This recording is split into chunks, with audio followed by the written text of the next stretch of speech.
I met Laura when I was 26, and for the next 6 years, she was everything to me. We clicked right away. Our humor matched. We wanted the same things out of life, and I thought she was the person I'd grow old with. After 4 years of dating, we got married. It wasn't a flashy wedding, just close friends and family, but it felt perfect. We both agreed to wait on kids, wanting to be financially stable and solid as a couple first. At the time, it felt like we had all the time in the world. 2 years into the marriage, we started talking seriously about having a family. I was excited, maybe even more than Laura was. I pictured little league games, road trips, and all those moments that make life feel full. It's strange to think how oblivious I was back then, looking forward to a future that was already crumbling beneath my feet. It started small, so small I didn't even notice. Laura was on her phone more often, but I figured she was just chatting with friends or scrolling through social media. Then she started staying late at work. At first, it was the occasional evening here and there, but soon it became almost every week. I didn't think much of it. She worked in marketing, and those late-night meetings and last-minute deadlines weren't unusual. I trusted her. Why wouldn't I? She was my wife. One night, she came home late again. I had already eaten dinner and was lying on the couch, half asleep with the TV on. I heard the door click open and saw her step inside, looking exhausted. "Work again?" I asked. She nodded, avoiding eye contact as she set her bag down. "Yeah, it's been a long day," she said, heading straight to the shower. I didn't push. Everyone has bad days, right? But the excuses piled up. Drinks with coworkers, client meetings running late, a sudden girls' night out that I hadn't heard about until the last minute. I started noticing other things, too, like how she'd lock her phone more often or how she'd seem distant, even when we were in the same room. I told myself not to be paranoid. Don't be that guy, I thought, the one who assumes the worst. Still, something gnawed at me. I couldn't shake the feeling that something was off. One night, after Laura had left for another work event, I was sitting at the kitchen table, scrolling through emails, when her phone buzzed. She'd forgotten it on the counter. At first, I didn't think much of it, but then I saw the name on the notification, Mason. I stared at the screen for a moment, my heart pounding harder than I wanted to admit. Mason? I didn't know any Mason. I brushed it off, told myself it was nothing. Maybe a coworker. Maybe someone from her gym. I didn't check her phone. I wanted to, but I didn't. Instead, I told myself to trust her, to stop overthinking. So I sat there, scrolling mindlessly on my laptop, waiting for her to come home. A week later, she came home late again. I was already in bed but woke up when I heard her trying to slip in quietly. "Hey," I said groggily. "What time is it?" "Almost midnight," she replied, slipping off her heels. "Another work thing?" I asked. She paused for just a second, then nodded. "Yeah, drinks ran late." She slid into bed next to me, and I could smell perfume. Stronger than usual, not hers. Something about it made my chest tighten, but I didn't say anything. I stared at the ceiling, wide awake now, listening to her breathing even out as she fell asleep beside me. That night, I realized I couldn't ignore it anymore. I didn't want to believe it, but all the little things I'd been brushing off suddenly felt like pieces of a puzzle I didn't want to see. I wasn't ready to accuse her of anything. What if I was wrong? What if it was just me being insecure? The thought of losing her, of being wrong and destroying everything we'd built, was enough to keep me silent. But the distance between us kept growing. She was there, but she wasn't. I started noticing every small detail, how she'd flinch if I leaned over to look at her phone, or how she seemed less interested in our conversations. I tried to fix it, to be more attentive, more present. I planned a surprise date night, hoping it would bring us back together. But even then, she seemed distracted, checking her watch, her phone, anything but me. I wanted to ask her outright, to confront her, but I couldn't bring myself to do it. The fear of her answer kept me quiet. Instead, I waited, hoping for some kind of sign, some confirmation that what I was feeling was either real or just paranoia. It didn't take long for the confirmation to come. A week after that failed date night, I was sitting on the couch scrolling through my phone when Laura walked in, earlier than usual. It caught me off guard. Normally, by this time, she'd still be at her meetings. She looked nervous. Her smile was forced, and she avoided looking directly at me as she slipped off her coat. "You're home early," I said, trying to keep my tone casual. "Yeah, the meeting got canceled," she replied, her voice too light, like she was overcompensating. She set her bag on the counter, then grabbed a glass of water and stood there, facing the sink, her back to me. "Everything okay?" I asked. "Yeah, fine." "Why?" She turned around, her smile still tight. "No reason." I shrugged, turning my attention back to my phone, but I was watching her from the corner of my eye. She stood there for a moment like she wanted to say something, but then she shook her head and left the room. I knew something was up, but again, I didn't say anything. I hated how much of a coward I felt like, tiptoeing around the obvious because I was too afraid to hear the truth. But that night, as we sat in bed, her scrolling aimlessly on her phone and me pretending to read, I decided I couldn't keep living in this limbo. The next day, I came home from work early, feeling restless. Laura's phone was sitting on the kitchen counter, and for the first time, I didn't hesitate. I unlocked it, my hands shaking, and opened her messages. It didn't take long to find what I was looking for. There were dozens of texts from Mason. Some were harmless enough, talking about their day, sharing jokes, but others were unmistakable. Late-night messages about how much he missed her, plans for when they could meet again, the kind of flirty banter that didn't leave room for doubt. I felt like the floor had been ripped out from under me. My chest tightened, and for a moment, I thought I might actually throw up. I scrolled further, my heart pounding as I read message after message. There it was, in black and white. Proof that the woman I'd built my life around, the one I'd trusted completely, had been lying to me. I heard the front door open, and my heart sank. Laura walked in, smiling like nothing was wrong, until she saw me standing there with her phone in my hand. Her smile froze, and the color drained from her face. "Care to explain this?" I said, holding up the phone so she could see the messages. My voice was calm, too calm, but inside I was a storm of anger and betrayal. She stared at the screen for a second, then looked back at me. For a split second, I thought she might try to deny it, but instead, her eyes filled with tears. "I'm so sorry," she whispered, her voice shaking. "Sorry?" I repeated, my voice rising now. "That's all you've got? Sorry? How long has this been going on, Laura?" She wiped at her eyes, trying to compose herself, but it was no use. "It wasn't supposed to happen," she said. It started as a friendship and then—" "Don't," I cut her off, my voice sharp. "Don't try to sugarcoat this. Don't tell me it just happened. You don't accidentally cheat on someone." "I didn't mean to hurt you," she said, her voice breaking. "Yeah, well, congratulations. You did." She reached for my hand, but I pulled away, stepping back like her touch might burn me. "We can fix this," she said, her voice desperate now. "We can go to therapy. We can work through it. I love you, Eric. Please." I laughed bitterly, shaking my head. "You love me? You don't do this to someone you love." For the first time, I saw anger flash across her face. "You think I'm proud of this? You think I wanted it to end up like this? You're not perfect either, Eric." That caught me off guard. What the hell is that supposed to mean? She hesitated, then shook her head. "Nothing. Forget it." "No," I snapped.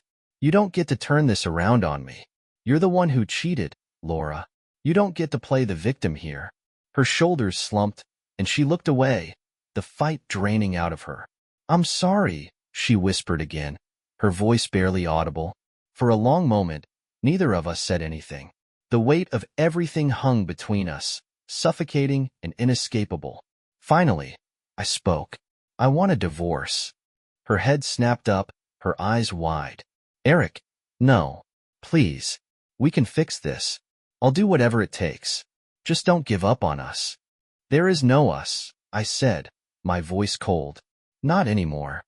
She broke down then, sobbing into her hands, but I didn't feel sorry for her. All I felt was a hollow kind of exhaustion, like I'd been carrying something too heavy for too long and had finally set it down. That night, I slept in the guest room. I didn't sleep much, but it felt like a line had been drawn. There was no going back now. The days after I told Laura I wanted a divorce were a blur. I moved through them like a robot, numb but functioning. I stayed in the guest room, avoided her as much as possible, and started looking for a lawyer. The house was quiet, but not in a peaceful way. It was the kind of silence that felt heavy, like the air was thick with everything we weren't saying. Laura tried to talk to me a few times. She'd knock softly on the guest room door and ask if we could just talk for a minute, her voice strained and shaky. I ignored her at first, but eventually, I let her in. I don't know why. Maybe part of me was still hoping for some kind of explanation that would make it all make sense, even though I knew there wasn't one. She sat on the edge of the bed, her hands twisting nervously in her lap. "Eric," she started, her voice barely above a whisper. "I know I messed up. I know I hurt you, but I don't want to lose you. Please, can we at least try to fix this?" I shook my head. "There's nothing to fix, Laura. You broke it." "I know," she said, tears welling up in her eyes. "But people make mistakes. Doesn't what we had mean anything? 7 years together. Doesn't that count for something?" I looked at her, and for a moment, I almost felt sorry for her. Almost. "It meant everything to me," I said quietly. "That's why this hurts so much. But you threw it away. You didn't think about me, about us, when you were with him. So no, it doesn't count for enough to fix this." She started crying again, and I just sat there, watching her. I didn't feel the urge to comfort her like I used to. Her tears didn't move me anymore. They just felt hollow. After that, things moved quickly. I filed for divorce, and thanks to the prenup we'd signed before the wedding, the legal side of things was fairly straightforward. I kept the house, my savings, and most of what we'd built together, while Laura moved out and found a place of her own. She didn't fight me on any of it, which was a small mercy. The day she packed up her things and left was strange. I expected it to feel like a victory, like closure, but instead, it just felt empty. I watched her load the last of her boxes into the car, her face pale and drawn, and when she looked at me, I couldn't read her expression.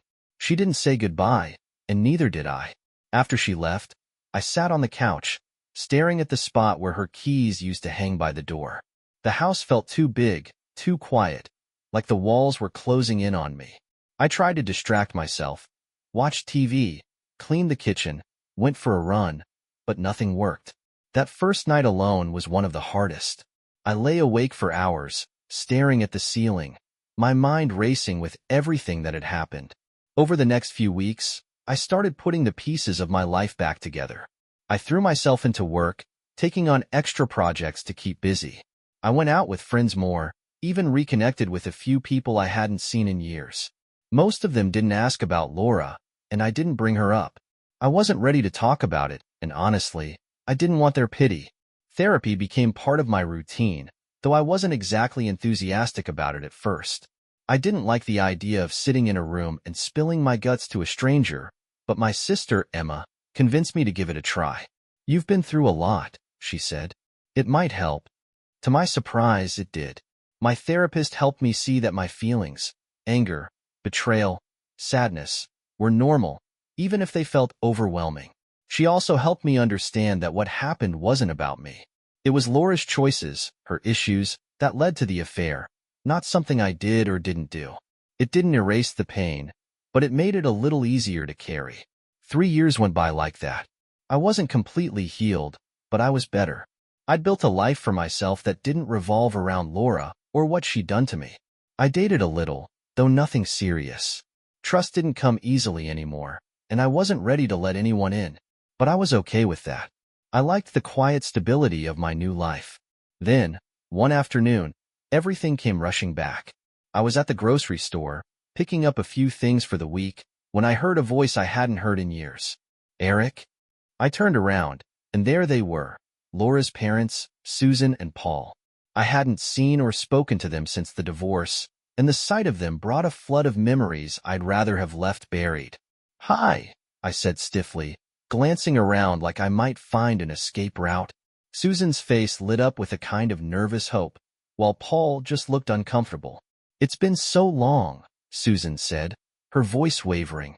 "How have you been?" "I'm fine," I said quickly. "Busy with work, you know." That's good, she said, nodding. That's good. There was an awkward pause, and then Susan's expression shifted.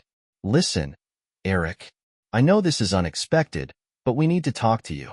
It's about Laura. Hearing her name after so much time felt like a punch to the gut. I didn't say anything, just stared at them, waiting for whatever bombshell they were about to drop. She's in the hospital, Susan said finally, her voice barely above a whisper. There was an accident. It's bad, Eric. Really bad. I didn't know what to say. My stomach twisted, but I kept my face blank. I'm sorry to hear that, I said, my tone clipped. Susan's eyes filled with tears. She's been asking for you, she said. It would mean so much to her if you came to see her. I shook my head, stepping back. No, I said firmly. I'm sorry, but Laura isn't my problem anymore. Paul put a hand on Susan's shoulder, looking at me like I just kicked a puppy. Eric, I know things ended badly, but this is serious. She doesn't have much time left. I didn't say anything. I just turned and walked away, leaving them standing there in the middle of the aisle. My heart was pounding, my hands shaking as I pushed my cart toward the checkout. By the time I got home, my phone was already buzzing. When I got home, I saw the missed call on my phone. It was my dad. I stared at the screen for a while, debating whether I wanted to deal with whatever lecture was coming my way. I already knew what it would be, something about doing the right thing or being the bigger person. Sure enough, when I called him back, that's exactly what I got. Eric, I just talked to Susan, he said, not even bothering with pleasantries. She told me about Laura. You need to go see her. I leaned against the kitchen counter, rubbing my temples. I don't need to do anything, Dad. She's not my responsibility anymore. She's dying, he said sharply, as if I hadn't understood that the first time. What harm is there in showing a little compassion? I clenched my jaw, trying to keep my voice steady. She didn't show me any compassion when she was sneaking around with someone else, Dad. Why should I care now? There was a pause on the other end, and then he sighed heavily. Look, I get it. I do. But holding on to this anger, it's not going to help you. You're better than this. I laughed bitterly. You don't get it. You think you do, but you don't. You didn't live through it. You didn't come home every night wondering where she was, feeling like an idiot because you trusted her. So don't sit there and tell me what I should or shouldn't do. That shut him up for a moment. When he finally spoke again, his voice was quieter. You're right. I didn't live through it. But I know what it's like to regret not saying something when you had the chance. I didn't ask what he meant by that. I didn't want to know. I've said everything I needed to say. I told him. There's nothing left. We left it there, the conversation ending on a strained note. After I hung up, I sat on the couch, staring at the wall, trying to push the whole thing out of my head. But no matter how hard I tried, I couldn't stop thinking about it. About Laura, about the last time I'd seen her, about how small and fragile she'd looked in those final weeks of our marriage. I hated that she was still taking up space in my head after all this time. The next day, my sister, Emma, decided to weigh in. She showed up unannounced, letting herself in with the spare key I'd given her years ago. I wasn't thrilled to see her. I knew she'd be on Dad's side, and I wasn't in the mood for another round of "you should go." You know why I'm here, she said, dropping her bag on the counter.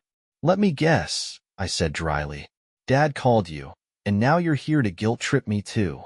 Emma rolled her eyes. It's not a guilt trip, Eric. It's about doing the right thing. I sighed, running a hand through my hair. Why does everyone think they get to decide what the right thing is? Maybe the right thing for me is staying the hell away from her. She's dying, Emma said bluntly. Do you really want the last thing she remembers about you to be you walking away? I shook my head, exasperated. You're making this sound like some rom-com redemption arc. She's not going to have an epiphany and suddenly feel at peace because I show up and say, hey, hope you're feeling better. That's not real life, Emma. She crossed her arms, leaning against the counter. Maybe not. But maybe it's not about her. Maybe it's about you. About putting this whole mess to bed once and for all.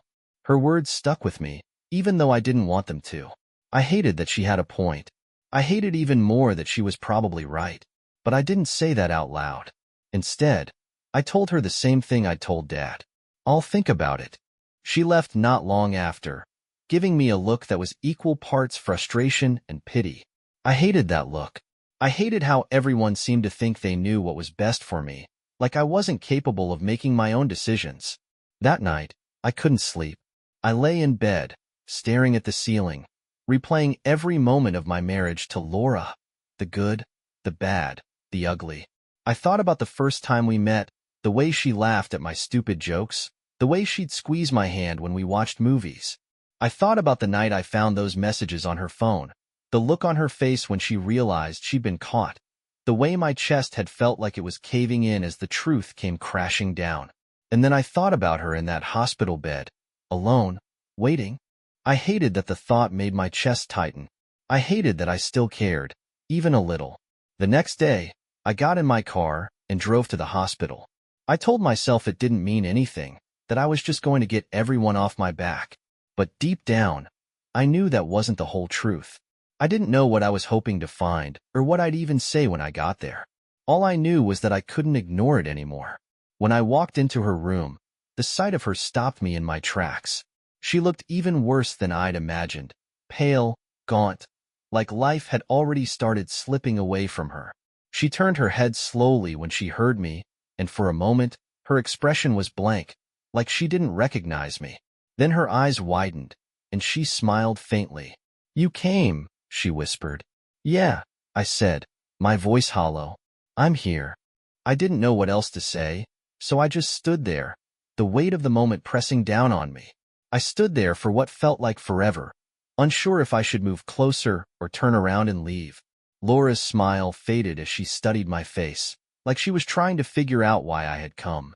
Her voice broke the silence, soft and hoarse. "I didn't think you'd actually come," she said. "I almost didn't," I admitted, taking a hesitant step toward the chair by her bed. "But people wouldn't stop calling me, so here I am." She let out a weak laugh, though it quickly turned into a cough. "I guess I can't blame them for trying. I've been a little persistent." "Yeah," I said flatly, sitting down. "You could say that." For a moment, neither of us spoke. The quiet in the room was heavy, filled with all the things we didn't know how to say. I glanced at her, noting the tubes and monitors around her, the way her skin seemed almost translucent under the harsh hospital lighting. This wasn't the Laura I remembered. The confident, lively woman I'd married was gone, replaced by someone small and fragile. It made my stomach twist, but I didn't let it show.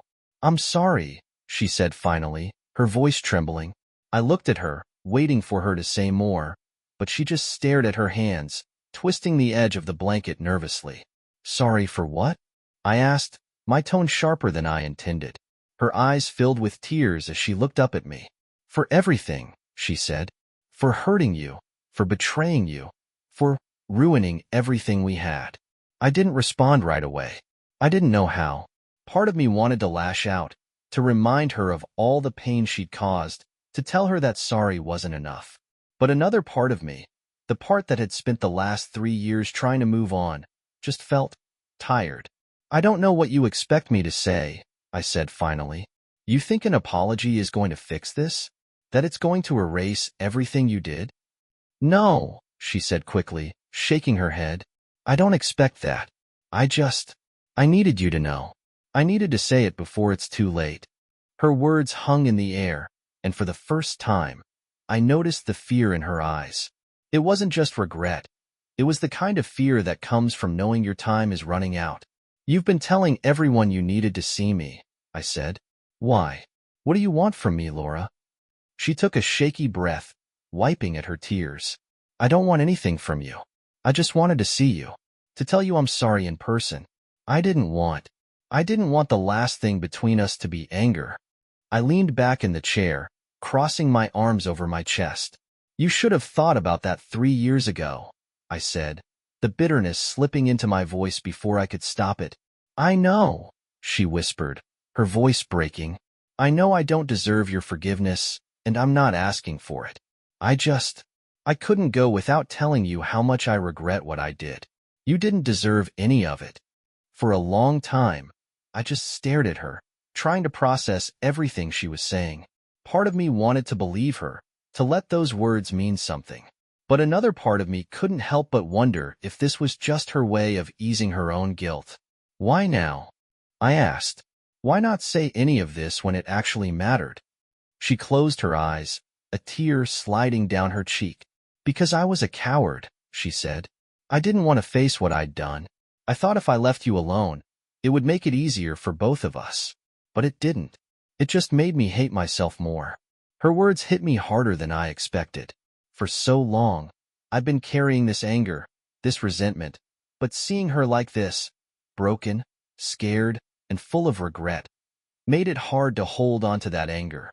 It didn't make what she did okay, but it made it harder to hate her. I'm not here to make you feel better, I said finally.